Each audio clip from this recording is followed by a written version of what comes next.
Apakah akibat yang mungkin timbul jika pembatasan kehamilan dilakukan?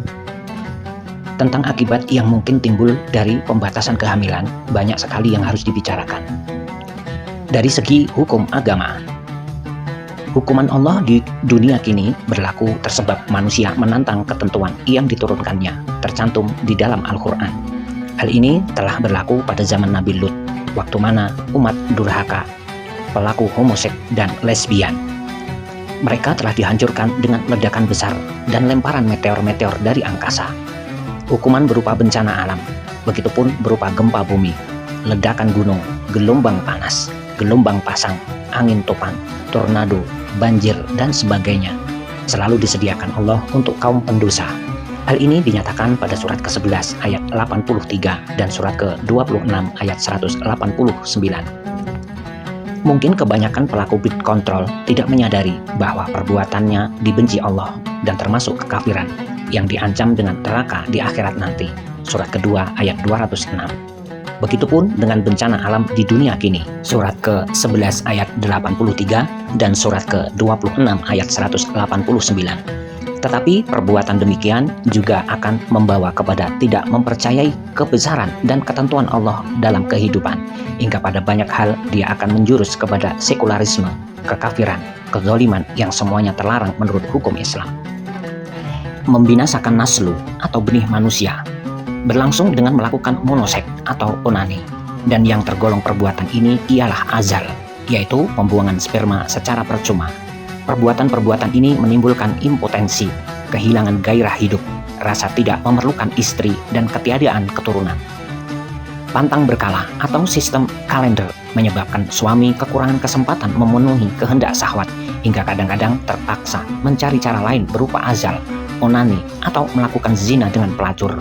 Perbuatan ini akan lebih besar akibatnya bagi pelakunya dan bagi masyarakat, dan mungkin juga meniadakan keturunan. Pemandulan yang biasanya dilakukan menurut peraturan pemerintah yang berkuasa, maka akibat berat akan nyata dialami orang yang memandulkan karena ketiadaan gairah hidup, karena bekerja hanya untuk makan sebagai binatang yang bekerja untuk pihak lain. Orang ini tak akan pernah memiliki keturunan untuk selamanya. Penyuntikan yang menyebabkan sperma suami tak berfungsi atau mati pada beberapa waktu tertentu, ataupun untuk selamanya, hingga hubungan seksual dengan istrinya tak akan membuahkan apa-apa.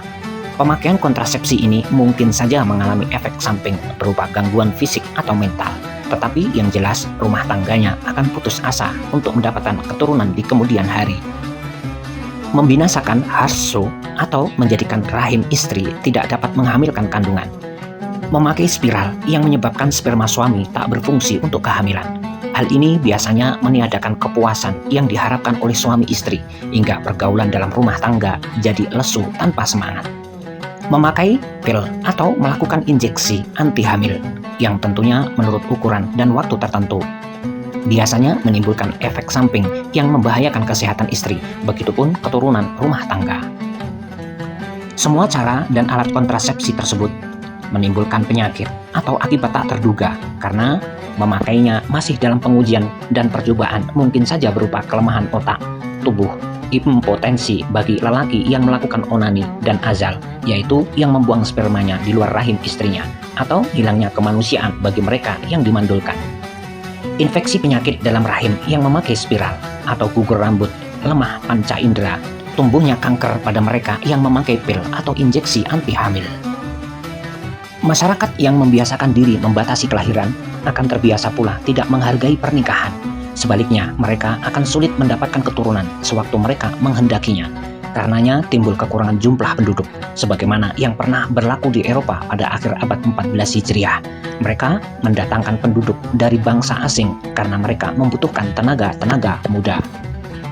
Sebaliknya, masyarakat yang tidak memakai kontrasepsi akan memiliki warga negara yang semakin banyak sebagai bangsa asli. Mereka hidup secara normal karena alam tetap juga membukakan lapangan baru sesuai dengan ketentuan yang tercantum pada surat kedua ayat 29, surat kedua ayat 106, dan surat ke-15 ayat 21.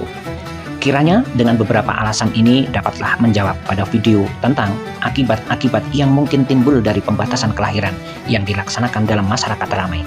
Setiap orang, apalagi orang-orang Islam, diharapkan dapat mempertimbangkan buruk baiknya yang menurut hukum Islam nyata terlarang.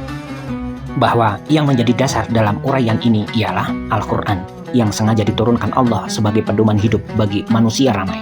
Terserah pada manusia itu untuk patuh ataupun tidak.